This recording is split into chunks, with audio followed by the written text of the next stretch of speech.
Blazar full-frame 1.5x anamorphic lenses. All the footage you saw before is shot by my colleague Vitaly, here is his Instagram, and I'm really glad that he did all of those shoots in different parts of the world. Thank you, Vitaly. The camera he used was the Canon C70, which is a crop sensor camera, but also he used the Viltrox speed booster with 0.71x, which makes it almost a full-frame camera. Now let's have a look at the kit of 45, 65 and 100mm lenses. 45 and 65 are T2 and 100mm is T2.8. The lenses are definitely not small and weigh around 750 grams each, and here is the 100mm next to the Sony 24-70 GM Mark II. All lenses have geared rings, aperture ring which is really stiff, and also the focus ring with really long throw and markings both in feet and meters. All three lenses have 16-bladed aperture for very smooth bokeh, as well as the lens support with 1/4-inch thread. The lens is made out of metal and the overall build quality is superb. There are two options in terms of mounts, Canon EF and also a PL version. And the 45mm is the smallest one and 100mm is the biggest one in the kit, but the geared rings are located in exactly the same position. And if you purchase all three lenses in the kit, you'll get this really nice Pelican style case in orange color,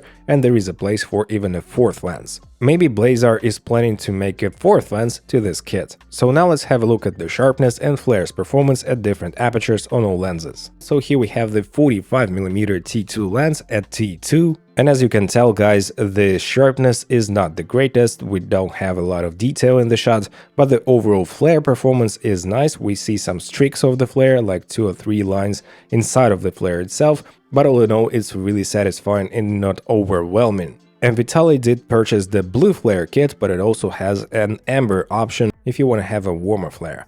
So here we are at T4 and we have much better sharpness, so the T4 is a sweet spot for this lens in terms of sharpness, and the flare also looks really nice at T4 as well. Maybe it's not the best anamorphic flare I've seen, but it's definitely not the worst. So here we are at T2, T2.8 and T4, and as you can tell, guys, T4 is much sharper than even the T2.8, so it's a sweet spot for the sharpness, as I said.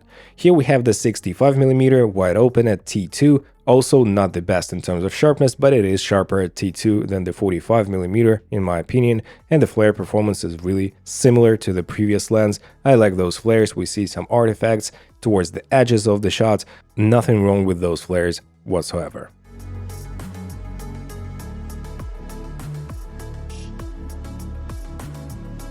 And now we have stopped down to T4, we have a lot more contrast and sharpness and detail, and all in all, this is the sweet spot as well for the 65mm if you want to have a lot of resolution to resolve 4K image, for instance, or even at 8K.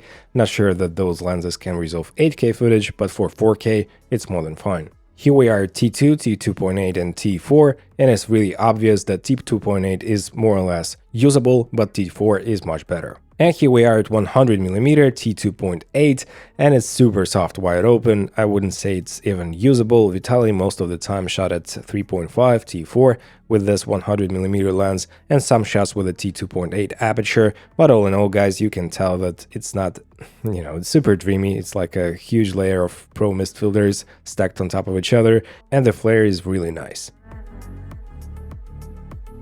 When we stop down to T4, we get a lot of sharpness back, a lot of detail and resolution back, and this is actually the aperture I would use with this lens, but it's unfortunate because I do want to have a little bit of background separation, more background blur, and more light, of course, and it's a pity that those lenses cannot work properly, let me say, wide open.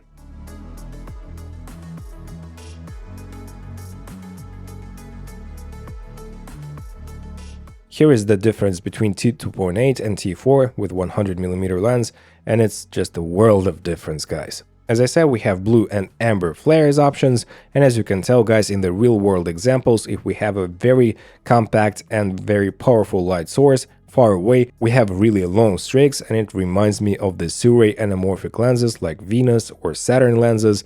Nothing too crazy, but sometimes they can be overwhelming when we have a lot of different light sources in the shot. But what's really bothering me is the chromatic aberrations wide open. As you can see, guys, we have a ton of color fringing, and even if you step down to T4, we still retain a lot of chromatic aberrations, so you gotta be careful with those, or you need to simply love those and to use those as a creative choice. Now let's have a look at distortion. A lot of people do love the barrel distortion in anamorphic lenses, and those Blazar lenses have a ton of barrel distortion. So here we have the 45mm, and as you can tell guys, it is super distorted in a barrel fashion. Now let's have a look at the 65mm, also very pronounced barrel distortion.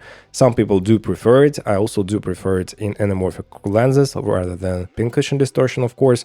But for some people it could be overwhelming. And 100mm lens has the least amount of barrel distortion. We do see some, just a little bit, but it's the most optically and geometrically correct lens among all three. In the real life we can see this distortion sometimes, so in this shot with a crowd of people we do see some barrel distortion, but when we film a person or something like a bit farther away, the distortion doesn't seem to bother me at all, and it actually looks nice. Most anamorphic lenses suffer with the minimum focusing distance, and those Blazar lenses are not an exception. Here we have the 45mm at T5.6 to have some sharpness at least, and the minimum focusing distance is not the best one. You cannot get a close-up shot, and you need to buy a set of diopters, which are pretty cheap. So here we're using a +4 diopter, and this is what you get with a diopter. But still guys, step down to at least F4, T4 or a T5.6 to get some sharpness, because diopters also reduce the sharpness as well. So here we have the 65mm at T5.6. It can focus a bit closer, you can get a middle shot or even a close-up with this lens, but the diopters would be a nice addition. And 100mm lens at T5.6.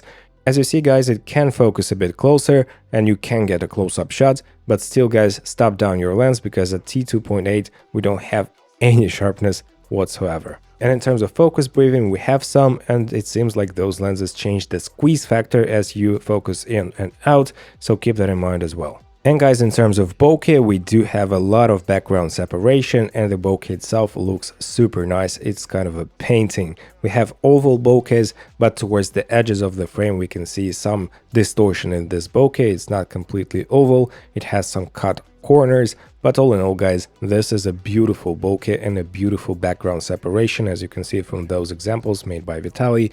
And it actually make it look like a proper movie in some shots. So in terms of bokeh, I'm really satisfied with those lenses.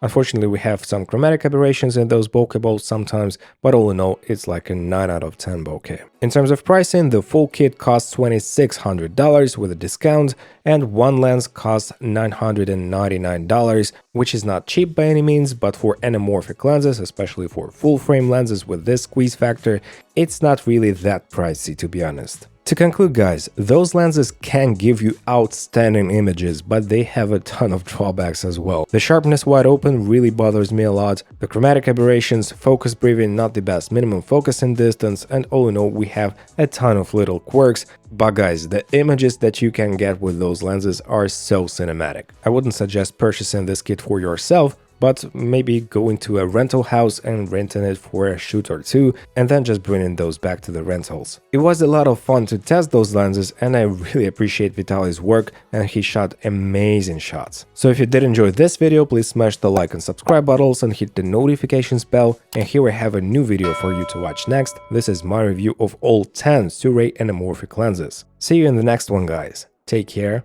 bye.